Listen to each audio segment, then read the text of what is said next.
Skydiving, skydiving. Focus question. What is skydiving and why do people skydive?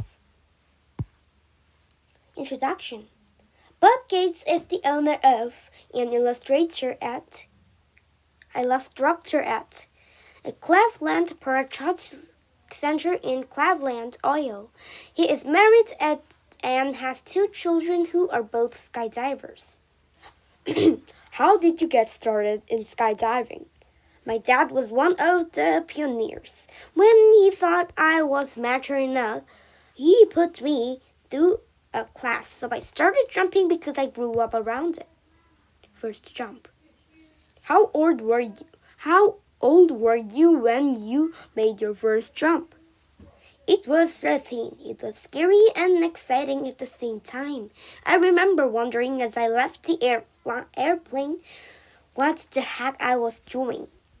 Did you jump by yourself the first time? Yes, it was a static line jump. Where the parachute is opened for you, the static line is 10 feet long and it's attached to equipment in the plane.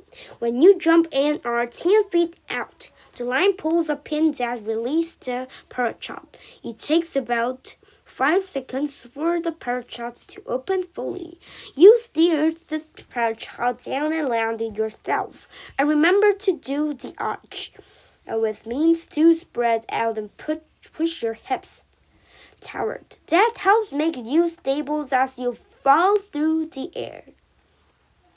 What happens if you don't do that? You can flip. If you're flipping when the chute's opening, you can get tangled in the lines. What did it feel like the first time you jumped? I remember the quietness. No matter where you are, even if you think it's real quiet, there's noise.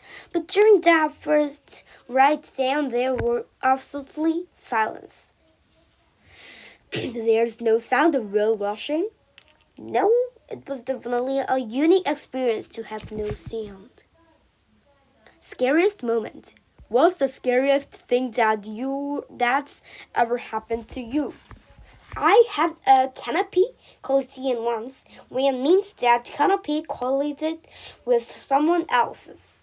The other person fell away, and I was left tangled so that my legs were tied up in the chute.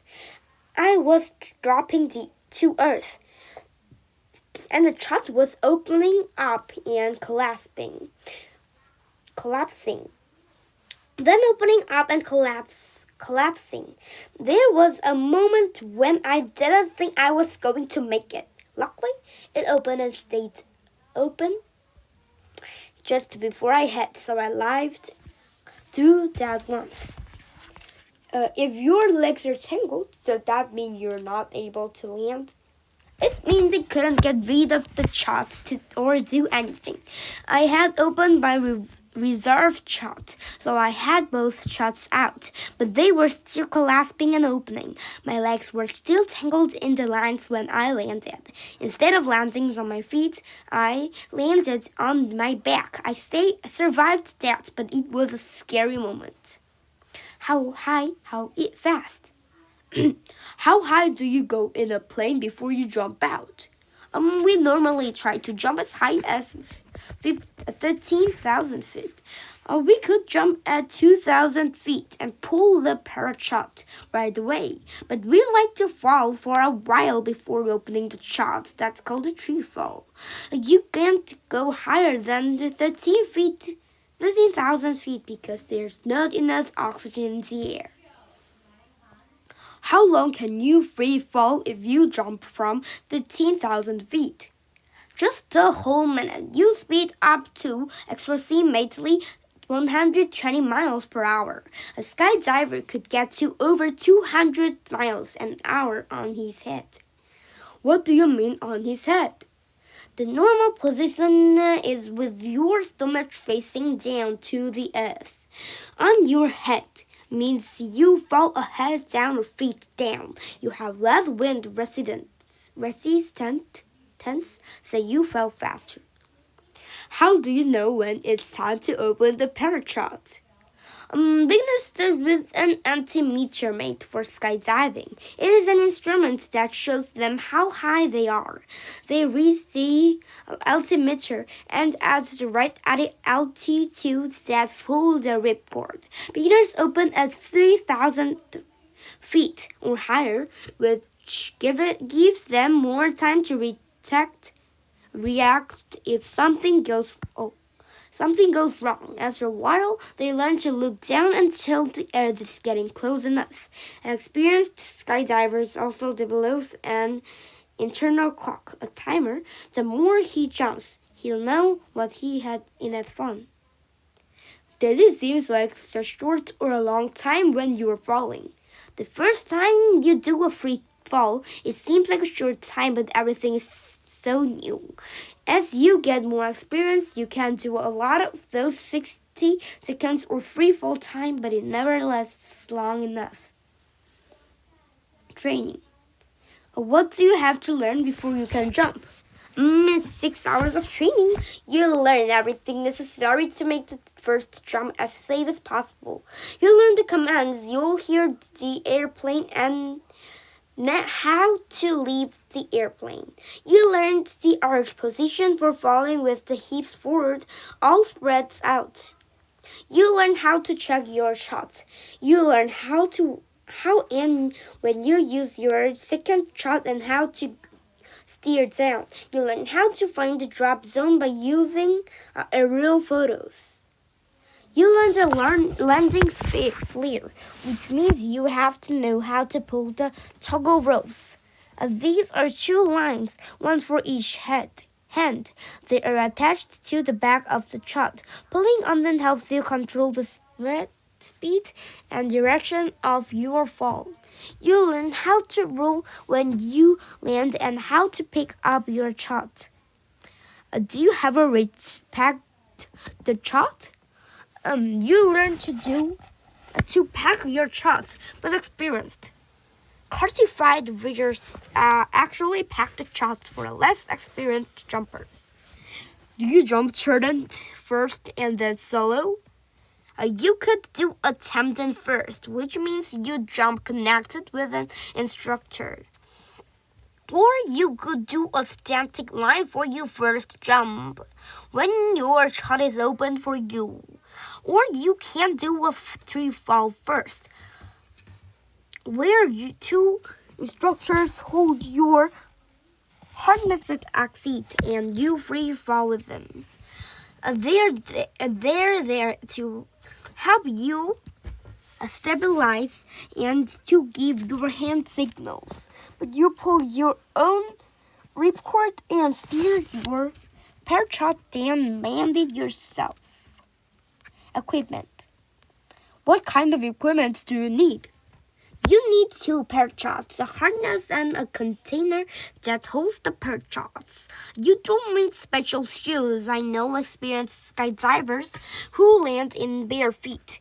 You should wear a hard helmet, goggles, and a jump chute, which is a one-piece chute with a zipper up the front. Cost. Is it an expensive hobby? A skydiver spends $10,000 to $10,500 for the training course. The parachute costs between $2,000 and $4,000, which each season he does 50 to 100 jumps at about 20 a piece. Attitudes. Are there different styles of jumping? Yes, and serious skydivers try to get knowledge of all the different kinds of jumps. I've jumped in a birdman chute, which he has large wings on the arm and between the legs like a bat. Does that make you stay up longer? Yes, it takes you twice as long to come down. Instead of a 1 minute free fall, you get 2 minutes. I've done the board too, where you jump with a board attached to your feet. Do you stand on the board as you come down? Yes, stand up and do flips, cartwheels, twists, and spins. Kind of like the tricks kids do on their bicycles. Yes, expect that we are free falling toward the ground. Do people skydive and land on a ski slope with a board? The board is not for snow, though it doesn't mean someone hasn't tried. People do all kinds of stunts in skydiving. I saw a guy land with a unicycle. They release his main shot and ride away. The imagination can go anywhere in skydiving. There are many different disciplines. There are accuracy landings, where you're flying to hit the small discs. Some experts hit a disc every time. There are also free fall formations, in which people jump together and hold hands as they fall. Some do very large formations. You can turn different formations as you are free falling. The team that turns the most formations after a couple of jumps is the winner. You mean you're changing the formation as you're falling? Yes, it takes a lot of planning and a lot of practice. Teams that compete in this type of jumping do at least 10,000 jumps a year. The best known team is the Golden Knights. Some skydivers want to be competitive, but the majority just want to go up and play. When you jump for an airplane, you're only thinking about what you are doing, and your everyday worries go away. It's really exciting flying without an airplane. Or there are other disciplines. There's free flying, where you're falling head down or feet down the whole time. It takes a lot of discipline because you fall faster, so things happen quicker. In free flying competitions, a video person free falls with you, taking pictures with a camera on his helmet. There's also freestyle, which is doing acrobatics in the air. It takes about 1,000 jumps and a discipline to get good at it. It's children jump. Do you have children who skydive? One daughter started at 13 and has over 200 jumps. He's a very good skydiver, but she's going to college now, so she doesn't jump as much as she'd like to. My younger daughter is just starting. She's 12. She did her first tandem and will be doing more. Why Bob skydives? Why do you skydive? Most skydivers are really nervous at first. I remember have butterflies in my stomach every time for the first 100 jumps. But we skydivers love the feeling of extreme excitement, the adrenaline rush when we jump.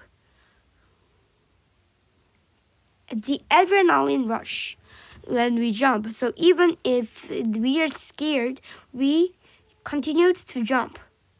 Eventually, the fears go away if done over 4,000 jumps.